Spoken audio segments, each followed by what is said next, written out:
আগামী ২৮ ফেব্রুয়ারি পবিত্র রমজান মাসে চাঁদ দেখার প্রস্তুতি নিচ্ছে সৌদি আরব সহ মধ্যপ্রাচ্যের বিভিন্ন দেশ। সেদিন চাঁদ দেখা গেলে পরের দিন অর্থাৎ ১ মার্চ সেসব দেশে পালিত হবে পবিত্র রমজানের প্রথম রোজা। আর এটি হলে মধ্যপ্রাচ্য ও মুসলিম বিশ্বের মানুষ প্রত্যক্ষ করবেন চন্দ্র ও সৌরমাস একসঙ্গে শুরু হওয়ার বিরল এক ঘটনা, যেটি প্রতি ৩৩ বছর পর পর মাত্র একবার ঘটে। মানে এবার আরবি বর্ষপঞ্জিকার রমজান মাসের প্রথম দিন আর ইংরেজি বর্ষপঞ্জিকার মার্চ মাসের প্রথম দিন একই দিনে হবে, অর্থাৎ দুটি পঞ্জিকার নতুন মাসের প্রথম দিনটি হবে একসঙ্গে। মুসলমানদের কাছে সবচেয়ে পবিত্র রমজান মাস ঘনিয়ে এসেছে।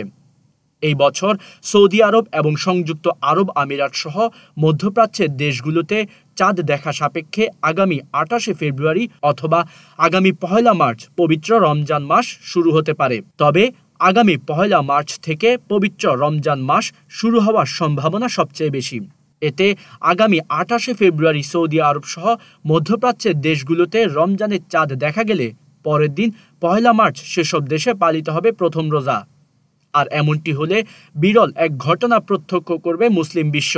হিজরি বর্ষপঞ্জির নবম মাস পবিত্র রমজান, চাঁদের উপর নির্ভর করে হিজরি মাস গণনা করা হয়। যদি চাঁদ একদিন আগে দেখা যায় তবে ২৮ ফেব্রুয়ারি শুক্রবার থেকেও পবিত্র রমজান মাস শুরু হতে পারে। সূর্যের চারদিকে পৃথিবীর ঘূর্ণনের হিসাব করে সৌর বর্ষপঞ্জিকার দিন গণনা করা হয়। এতে লিপ ইয়ারের বছরটি হয় ৩৬৬ দিনের আর সাধারণ বছরগুলো হয় ৩৬৫ দিনের। কিন্তু চন্দ্রপঞ্জিকা গণনা করা হয় চাঁদের পর্যায় অথবা চন্দ্রচক্রের ভিত্তিতে। আর এই কারণে রমজান মাস প্রতি বছর ইংরেজি বর্ষপঞ্জিকার ভিন্ন ভিন্ন দিন এবং মাসে শুরু হয়। জ্যোতির্বিদরা বলছেন আগামী ২৮ ফেব্রুয়ারি রাতে সৌদি ও মধ্যপ্রাচ্যের বিভিন্ন দেশে পবিত্র রমজান মাসে চাঁদ দেখা যেতে পারে।